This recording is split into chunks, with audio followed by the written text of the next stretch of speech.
3:47 a.m. Night shift. The production database was gone. 4 million records wiped. I stared at the geo-ticket on my screen, the cursor blinking like a mocking heartbeat. Production DB down the title screamed at me from the darkness of our office's server room. I rubbed my eyes, already feeling the familiar jitters of too much coffee and not enough sleep. My team's on-call rotation had just switched over to me, and I was still trying to get my bearings. But this was not what I signed up for. The logs were sparse, but one thing stood out, a single SSH connection from an unfamiliar IP address at 2:14 a.m. The user ID? Admin. That wasn't even a real account.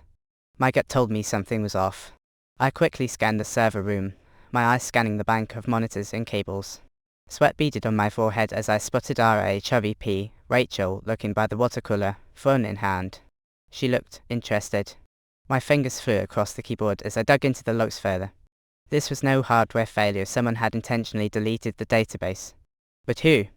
And how? Raj, I muttered to myself, you idiot. Our junior dev had been working on a new feature that accessed the database directly. A SQL injection vulnerability was probable. I grabbed my phone and dialed the ops team lead's number. He answered groggily. What's going on? The DB is gone, I hissed. We need to get it back online ASAP. Rachel sauntered over, a saccharine smile plastered on her face.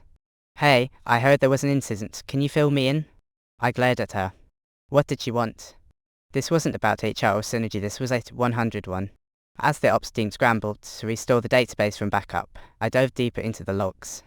The trail led me to a geo-ticket created just hours before by Rachel herself. A tiny footnote caught my eye, cost savings analysis pending. My heart sank as I realized what had happened. This was no accident, it was a calculated move to justify cost-cutting measures and get Rachel's bonus. Raj, I muttered again, disgust rising in my throat. I knew exactly who would take the fall for this disaster. Nay. Like and subscribe for daily content. Add a comment with the recommended stories you want to hear.